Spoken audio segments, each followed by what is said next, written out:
Bonjour chers camarades, je suis l'élève d'Emmanuel TJ de TC3 et dans le cadre de l'UVPix, je vais vous présenter la montre connectée. Ma présentation va s'articuler autour de trois principaux axes qui sont les chiffres clés les usages de la montre connectée comme étant un gadget polyvalent mais controversé et pour finir une petite réflexion autour de la montre connectée. Alors sans plus tarder, c'est quoi une montre connectée?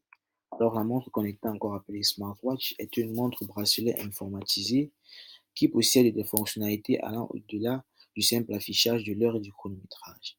Elle présente donc des caractéristiques comparables à celles d'un assistant personnel tels que les Google Home Mini ou les Alexa d'Amazon. Elle est encore appelée montre intelligente. Elle voit donc le jour au cours des années 1980 et les entreprises pionnières furent Seiko et Casio, deux entreprises japonaises.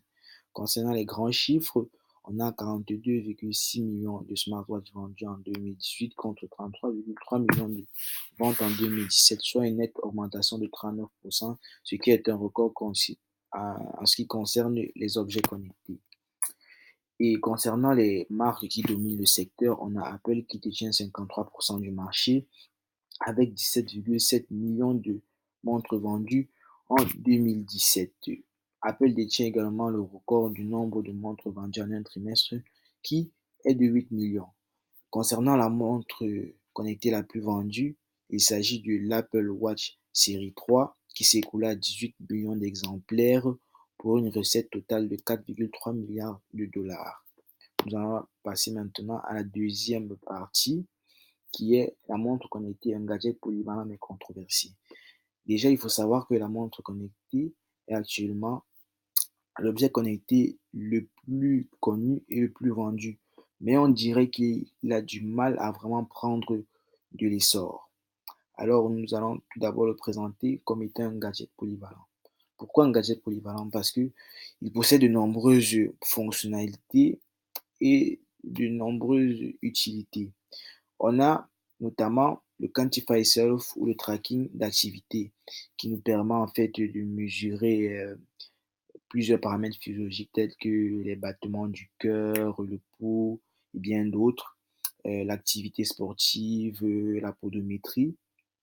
On a également la possibilité de recevoir nos différentes notifications concernant nos SMS, nos appels, nos mails. On a même la possibilité d'installer des applications sur notre smartwatch, ce qui est un plus donc qui nous évite d'être tout le temps braqué sur nos smartphones. Et pour finir, on a également les marques de luxe qui sont lancées dans le domaine des smartwatches. Nous passons maintenant à la smartwatch en tant qu'objet de controverse. Déjà, il faut savoir que les smartwatches, ça coûte beaucoup trop cher et les coûts sont toujours en nette augmentation.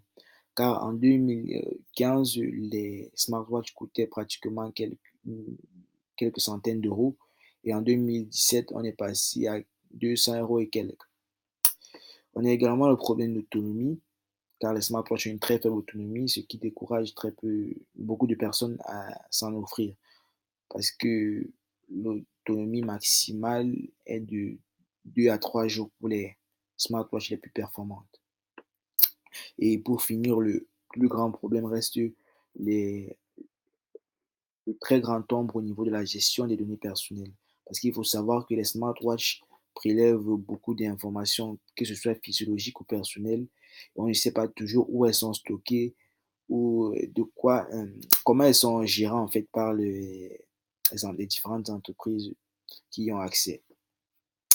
Pour finir, nous allons passer à la dernière étape, qui est la réflexion autour du sujet, parce qu'il y a des points qui n'ont peut-être pas été abordés en profondeur dans le site, notamment quel est le marché des montres connectées de nos jours. Déjà, il faut savoir que les montres connectées actuellement visent tous les publics. Peut-être pas trop les enfants, mais plus, je dirais, les adolescents et les adultes, et même les personnes âgées.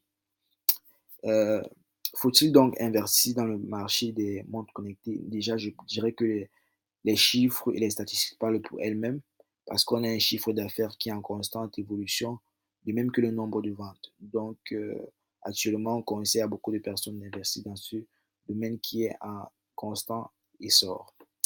Et l'autre point, concerne les dangers de l'utilisation de la montre connectée.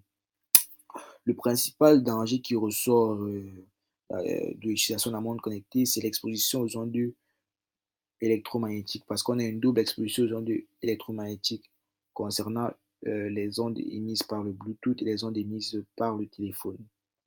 Mais le danger, bien l'effet nocif de cette double exposition n'a réellement pas été prouvé. Donc actuellement, les montres connectées restent en bonne position pour être l'objet connecté le plus populaire du XXIe siècle. Je vous remercie pour votre attention. Merci.